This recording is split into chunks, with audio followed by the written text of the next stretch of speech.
அஸ்ஸலாமு அலைக்கும் வரஹ்மத்துல்லாஹி வபரகாத்துஹு. வணக்கம். நாம் இன்று தரமெட்டு மாணவர்களுக்கு ஃபர்ஸ்ட் டைம் பேப்பர் ஒன்று உங்களுக்கு குடும்பத்தினூடாக வழங்கப்பட்டது. அந்த வினாத்தாளுக்குரிய விளக்கம்தான் இப்போது தரப்பட உள்ளது. பிள்ளைகள் கட்டாயம் நீங்கள் எழுதப்பட்ட ஆன்சரை வைத்து கொண்டு இந்த விடயத்தை பார்த்தீங்கன்னு சொன்னால் நீங்கள் எழுதிய ஆன்சர் சரியா பிழையா, அப்படி பிழை எடுத்த மாணவர்கள் இருப்பீங்கன்னு சொன்னால் சரியான விடையை ரெட் பென்னால் எழுதி கொள்ளுமாறு கேட்டுக்கொண்டு, இப்போ முதலாவது கேள்வியை பாருங்கள். உங்களோட கையில் பேப்பர் இருக்கும் என்று நினைக்கிறேன். ஸோ அந்த கேள்வியை பார்த்தீங்கன்னு சொன்னால் ஒரு எண்கோளம் ஒன்று தரப்படுது. 5, 9, 13 ஒரு டொட் அங்களையும் ஒரு இடைவெளி நிரப்புற மாதிரி இரண்டு உறுப்புகளை எழுதுகிற மாதிரி அந்த இடைவெளி தரப்படுகின்றது. எனும் எண்கோளத்தின் அடுத்து வரும் இரண்டு உறுப்புகளை எழுதுக. அப்போ நீங்கள் ஃபர்ஸ்ட் இந்த எண்கோளத்தை பார்க்கக்கோல முதல் உறுப்பு 5, செகண்ட் உறுப்பு 9 என்று சொன்னால் 4 கூடுது. ரெண்டாம் உறுப்பையும் மூன்றாம் உறுப்பையும் பார்க்கும்போது 9 13ஆக மாறுது என்று சொன்னால் 4 அதிகரிக்குது. அப்போ 13ஓட 4ஐ கூட்டும்போது 17 வரும். 17 உடன் 4ஐ கூட்டும்போது 21 வரும். அப்போ 17ம் 21 தான் முதலாவது கேள்விக்கான விடையாக இருக்கும். இரண்டாவது கேள்வியை பாருங்க. ஒரு உருவம் ஒன்று தரப்படுகின்றது. இந்த உருவத்தினுடைய சுற்றளவை கேட்கான். அப்போ இதுவும் இந்த பக்கமும் அதே மாதிரி இந்த பக்கமும் சமன் என்று தரப்படுது. இது 6 சென்டிமீட்டர் என்று சொன்னால் இது 3 சென்டிமீட்டர் என்று தரப்படுது. இப்போ தெளிவாக பார்க்கணும், வேறு எந்த பக்க நீளமும் தரப்படவில்லை. இந்த துண்டை கீழுக்கு நான் இவ்வாறு பொருத்தி கொள்கிறேன். இந்த சைட்டை நான் இந்த ஓரத்தில் பொருத்தி கொள்ளும் போது ஒரு செவ்வகம் அல்லது சதுரம் ஒன்று பெறப்படும். சதுரமா செவ்வகமாங்கிறத அந்த பக்க நீளங்களை வைத்து தீர்மானிப்போம். இது 6 சென்டிமீட்டர், இவ்வளவும் 6 சென்டிமீட்டர். ஸோ இதனுடைய மொத்த நீளம் 9 சென்டிமீட்டர் என்று வரும். இது 3 என்று சொன்னால் தரவின்படி இதுவும் 3 சென்டிமீட்டர். அப்போ இதை பொறுத்தக்கோல இதுவும் 3 சென்டிமீட்டர், இதுவும் சமனுங்கிறதால இதுவும் 3 சென்டிமீட்டர்.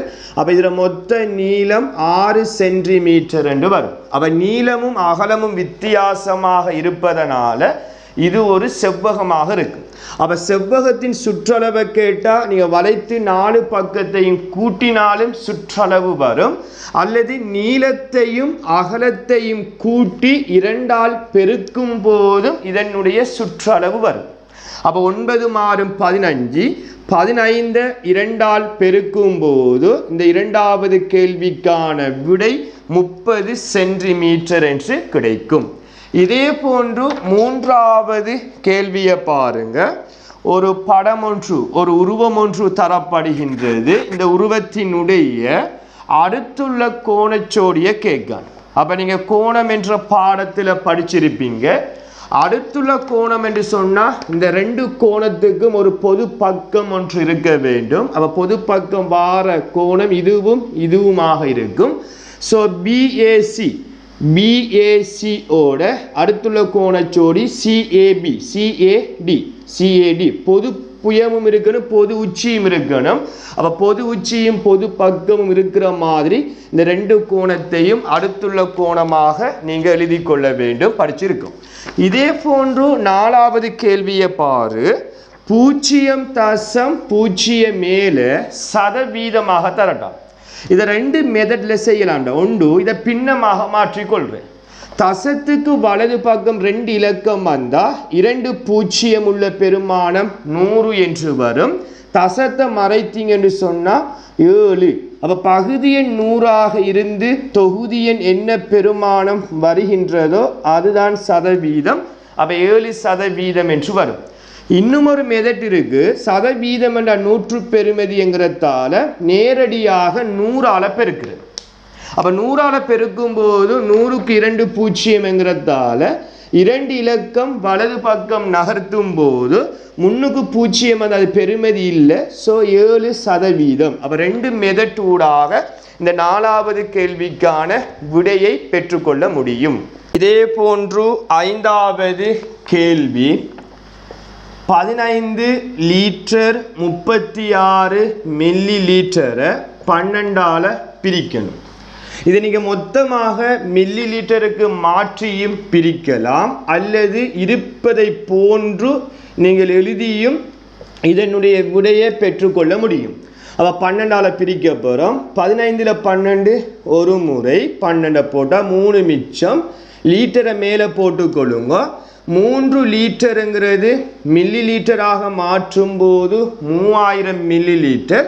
36 கீழுக்கு இறக்கினீங்கன்னு சொன்னால் 3036 மில்லி லிட்டர் என்று வரும். இப்போ இந்த 2 பெருமானத்தையும் சேர்த்து பார்க்கும்போது 30. 30ல் 12 2 முறை 24. 6 மீதி 3 கீழே இறக்கின 63. 63ல் 12 5 முறை 12 60. 3 மிச்சம். 6 கீழுக்கு இறக்கினா 36. 36ல் 12 3 முறை 36 கழித்தா 0. அப்போ கடைசி விட 1 லிட்டரும் 253 மில்லி லிட்டரும் என்று விடை கிடைக்கும். இதே போன்று 6வது கேள்வி 100 மீட்டர் வர்க்கம் பரப்பளவுடைய சதுரக்காணியின் சுற்றளவு. அப்போ சதுரத்தில் சுற்றளவை கேட்கான், பரப்பளவை தந்து போட்டு பரப்பளவு 100 என்று சொன்னால் இதுக்கு வர்க்க மூலம் ரூட் போட்டு பார்க்கணும். அந்த சதுரத்தினுடைய ஒரு பக்க நீளம். அப்போ ஒரு பக்க நீளம் உங்களுக்கு தெரியும், இது 10வது சதுர எண் என்பதனால 10 சென்டிமீட்டர் என்று ஒரு பக்க நீளம் வரும். சரி, மீட்டர் 10 மீட்டர் என்று வரும். ஒரு பக்க நீளம் 10 மீட்டர் என்று சொன்னால் சுற்றளவு கேள்வி. சுற்றளவுண்டா 10 10 10 10 4 பக்கமும் சாமன். அப்போ நான் 10 மீட்டரை 4ஆல் பெருக்கும் போது இதனுடைய சுற்றளவு 40 மீட்டர், அல்லது 10 சாக 10 சாக 10 சாக 10 என்று 4 தடவை போட்டு கூட்டினாலும் இதனுடைய சுற்றளவு 40 மீட்டர் என்று கிடைக்கும். இப்போ 7வது கேள்வியை பார்த்தீங்கன்னு சொன்னால் ஒரு எண் சட்டத்தில் உள்ள எண்ணை சொற்களில் எழுதுக. உங்களுக்கு தெரியும், அந்த எண் சட்டத்தை பாருங்கள். 10ஆம் இடத்துல 2 இருக்கு, 1ஆம் இடத்துல 1ஆம் இடத்துல ஒன்றும் இல்லை. ஸோ 0. இது 10ல் 1ங்கிறது முதலாம் தசமதானம். அப்போ தசத்தை வச்சு அதில் ஒரு வளையம் இருக்குது. 2ஆம் தசமதானத்தில் 3 வளையம் இருக்குது. அப்போ என்ன கேட்கல, இதை சொற்களில் கேட்டால் நீங்கள் எழுதி கொள்ள வேண்டும். 20 தசம் 20 தசம் 1 3 13 என்று எழுதினால் பிழை, தனித்தனியாக எழுதி கொள்ள வேண்டும். அப்போ 20 தசம் 1 3 என்று எழுதி கொள்ள வேண்டும். இப்போ 8வது வினாவை பாருங்கடா. காரணிப்படுத்துக. 4x வர்க்கம் y 12xy வர்க்கம் 16xy. இந்த காரணிப்படுத்தணும் என்று சொன்னால் இந்த 3 உறுப்புக்குள்ளேயும் எதை பொதுவாக இருக்கலாம், அதுக்கு நீங்கள் பொது காரணி பார்க்க வேண்டும். ஸோ நீங்கள் நேரடியாகவும் பார்க்கலாம். பெருமானத்தை பார்க்கும்போது 4 12 16 4னுடைய மடங்கு, அப்படித்தானே? 4னுடைய மடங்குங்கிறதால 4 பொதுவாக எடுக்கலாம். தெரியா கணிதத்தில் பாரு, எக்ஸ் வர்க்கம் எக்ஸ் இருக்கிறதால ஆக சிறிய சுட்டி வடிவத்தை எடுக்க வேண்டும், எக்ஸ் எடுக்க வேண்டும். y வர்க்கம் yல ஆக சிறியது y எடுத்துக்கொண்டீங்க என்று சொன்னால் இப்போ 4x வர்க்கம் yல 4xy வந்தால் இங்கே 1x மடங்கு இருக்கும். 4 எதால பெருக்கினா 12 வரும், 3ஆல் x அவுட் ஆயிட்டு y வர்க்கத்தில் y வந்தால் ஒரு y இருக்கும். சாக 4 எதால பெருக்கும் போது 16 வரும், 4ஆல் எக்ஸும் பெய்த்து வையும் பெய்த்து. ஸோ 4 மட்டும் வரும். இதுதான் காரணிப்படுத்தல். அப்போ 4xy பிராக்கெட் xi 3y சக 4 என்று விடை கிடைக்கும். 9வது கேள்வியை பாருங்க. தரப்பட்டுள்ள எண் கோட்டை பயன்படுத்தி இதன் பெறுமதியை கணிக்குக.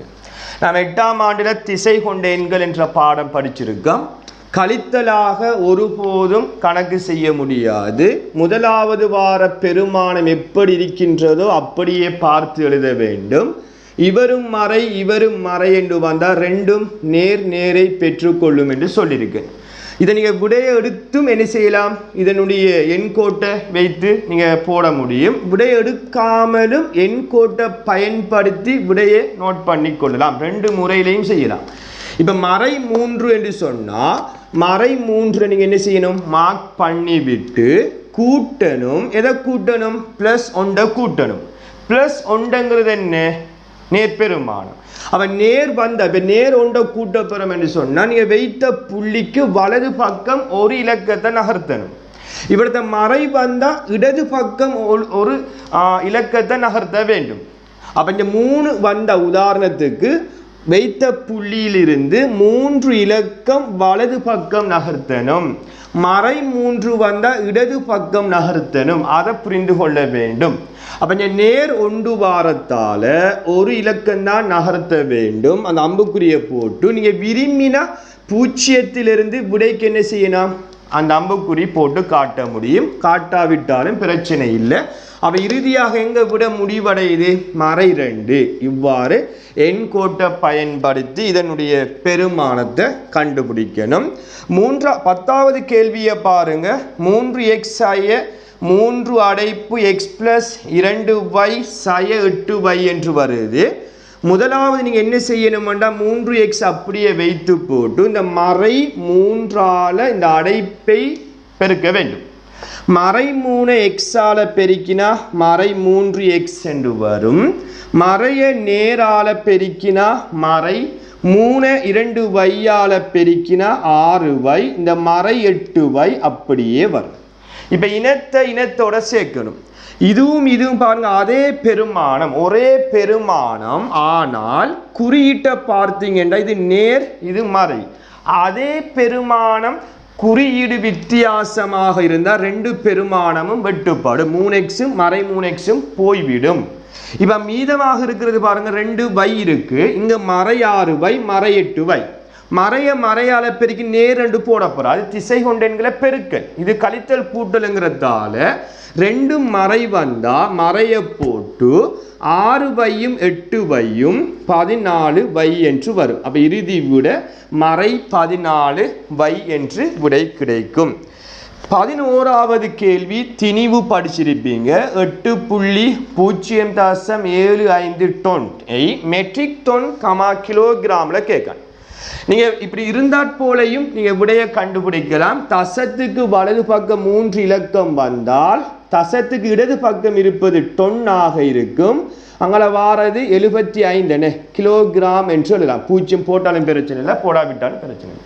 அதில் இன்னும் ஒரு முறை ஒன்று இருக்குது. மொத்தமாக கிலோகிராமுக்கு மாற்றும் போது 1000ஆல் பெருக்கின 8075 கிலோகிராம் என்று வரும்.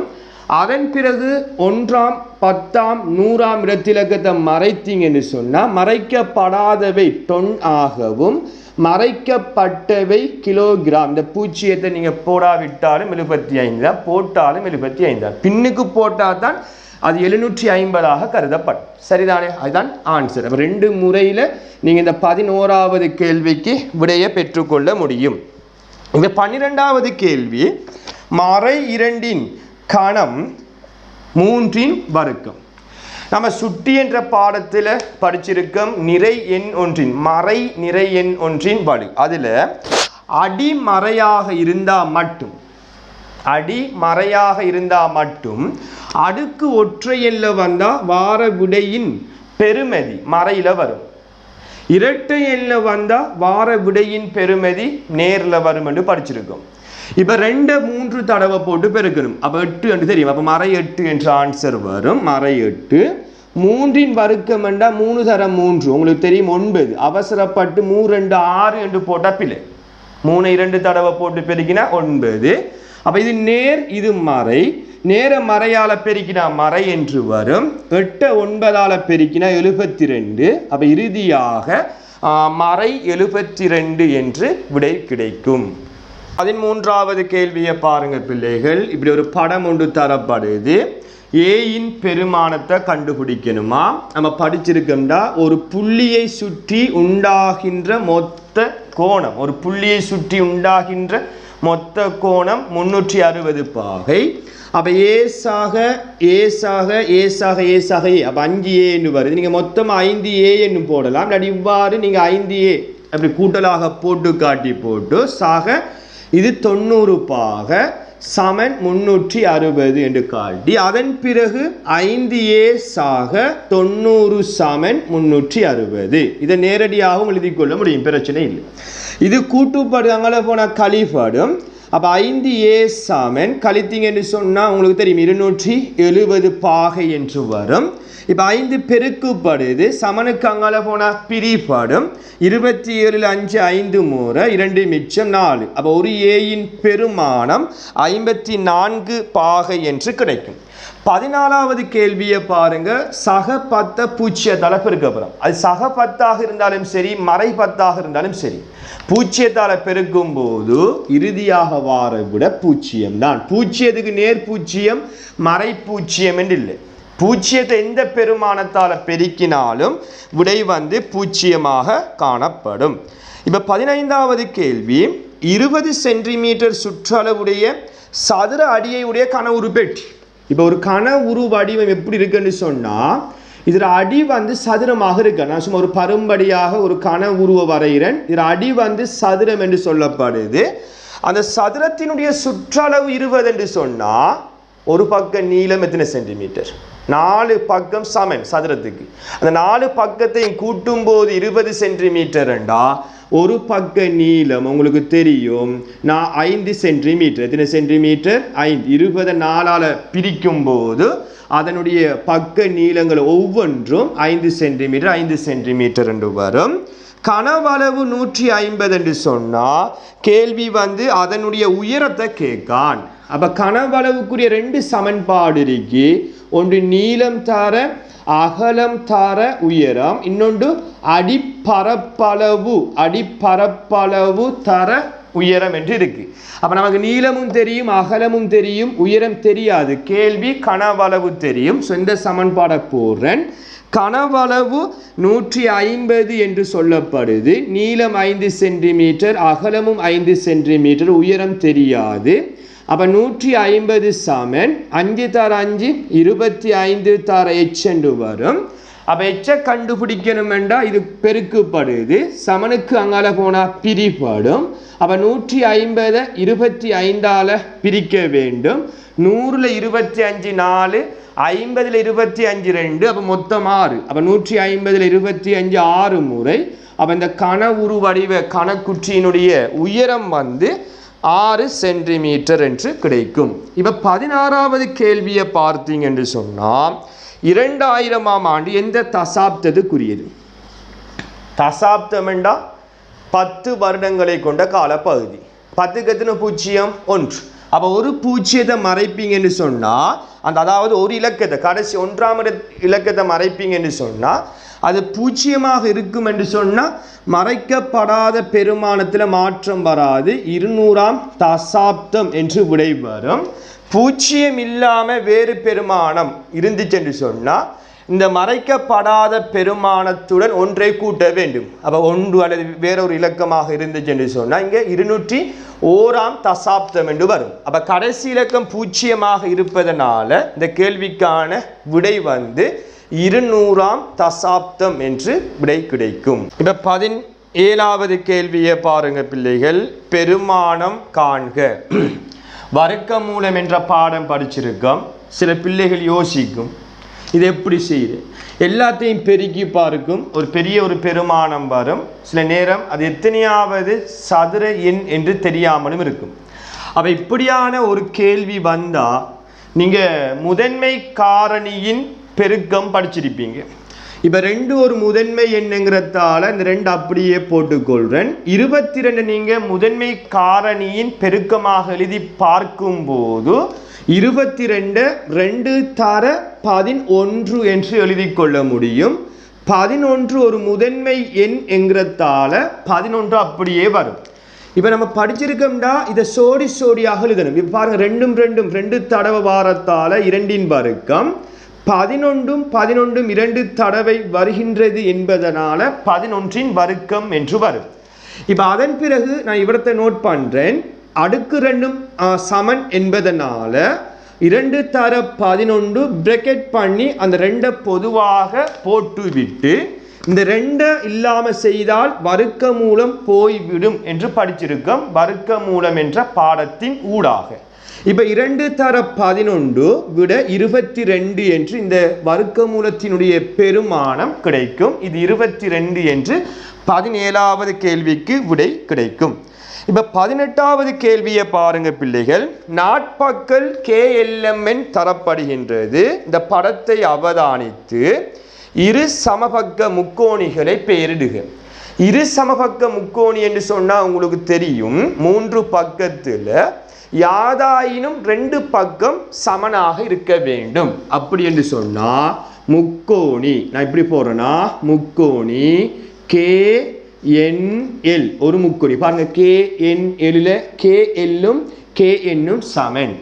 இன்னும் ஒரு முக்கோணியும் ஒன்று இருக்கு NML அந்த N முக்கோணி NML இந்த NMLலையும் இந்த 2 கோடு போட்டிருக்கான். அப்ப இந்த பக்கமும் சமன். அப்ப 2 முக்கோணி நீங்க பெயர் எப்படி இருந்தாலும் பிரச்சனை இல்லை அந்த 3 ஆங்கில எழுத்தும் வர வேண்டும் சரிதானே. இது முக்கோணத்தின் பெயர். ஸோ இந்த எழுத்து மாறினா பிரச்சனை இல்லை. ஆனால் 3 எழுத்தும் அமைய வேண்டும். இங்கே 3 எழுத்தும் அமைய வேண்டும். அதே போன்று 19வது கேள்வி ஒரு நேர்கோடு தரப்படுது. AOD ஒரு நேர்கோடாகும். AOBயினுடைய மிகை நிரப்பு கோணத்தை கேட்கான். மிகை நிரப்பு கோணத்தின் பெருமானம் கேட்கல. பெருமானம் என்று சொன்னால் அதனுடைய பருமனை காண்க என்று ஒரு கேள்வி வரும். இது மிகை நிரப்பு கோணத்தை பெயரிடுக என்று சொன்னால் மிகை நிரப்பு கோணம் என்ற என்ன 2 கோணங்களின் கூட்டுத்தொகை 180 பாகை வர வேண்டும். அப்படி என்று சொன்னால் கேள்வியை பாருங்க AOBயின் மிகை நிரப்பு கோணம். அப்ப இது நேர்கோடு 180 இது AOBயினுடைய மிகை நிரப்பு கோணத்தை கேட்டா 180 வரணும். இதுல மீதி கோணம் இவ்வளவு வர வேண்டும். அப்ப கேள்விக்கான பதில் BOD என்று வரும். அப்ப AOBயையும் BODயையும் கூட்டினதா 180 பாக. அப்ப AOBயினுடைய மிகை நிரப்பு கோண சோடி அதில் கோணத்தினுடைய அந்த எழுத்து பேர் இந்த கோணத்தினுடைய பெயர் BOD என்று கேள்விக்கு பதில் வரும். அல்லது DOB அந்த உச்சி ஓ அந்த நடுவில் வரணும். புயம் அந்த 2 எழுத்தும் என்ன செய்யலாம் புயம் மாறலாம். DOB என்று போட்டாலும் சரி BOD என்று போட்டாலும் சரி. இப்போ 20வது கேள்வி தரப்பட்டுள்ள தெக்காட்டி தளத்தில் ஒரு உருவம் ஒன்று தரப்பட்டிருக்கு. எக்ஸ் அச்சு கிடையாக வாரது நிலைக்குத்தாக வாரது y அச்சு. புள்ளி A 2,2 குறித்து பெயரிடுக. 2,2 சொன்னால் ஒரு ஆள்கூறுல முதலாவது வார அச்சு எக்ஸ் அச்சு செகண்ட் வார அச்சு y அச்சு. அப்போ 2ல் நீங்கள் கையை வைத்து 2,2 சொன்ன எக்ஸ் அச்சில் 2ல் இருந்து y அச்சு 2 முற்ற இடம்தான் அவன் சொன்ன அந்த A என்ற புள்ளியாக இருக்கும். இதுதான் 2,2. 2வது கேள்வியை பாருங்க. அதில் உருவமிலக்கம் 2 Bயின் ஆள்கூற்றை எழுதுக. அப்போ முதல் வார அச்சு எக்ஸ் அச்சு வர வேண்டும் என்று சொன்னால் இதுக்கு நேரம் அப்படி கோடு போட்டு பார்க்க எக்ஸ் அச்சில் வந்து 0 இருக்கு. அப்போ 0, y அச்சில் பாருங்க அந்த கோட்டின் மீது இருக்கிறதால 2 என்ற புள்ளியில் இருக்கு. ஸோ 2. அப்போ Bயினுடைய ஆள்கூறு 0,2 என்று வரும். அப்போ இவ்வளவு தான் உங்களுக்கு அனுப்பப்பட்ட பேப்பர். அந்த ஃபர்ஸ்ட் டைம் பேப்பரில் 1 தொடக்கம் 20 வரையான கேள்வி பகுதிக்கான விளக்கம் பிள்ளைகள். இன்ஷா அல்லாஹ் உங்களுக்கு வழங்கப்பட்ட நேர சுழற்சி அடிப்படையில் அடுத்த வகுப்பில் பகுதி 2ற்கான விளக்கம் தரப்படும் என்பதை தெரிவித்து விடைபெறுகின்றேன். நன்றி, வணக்கம்.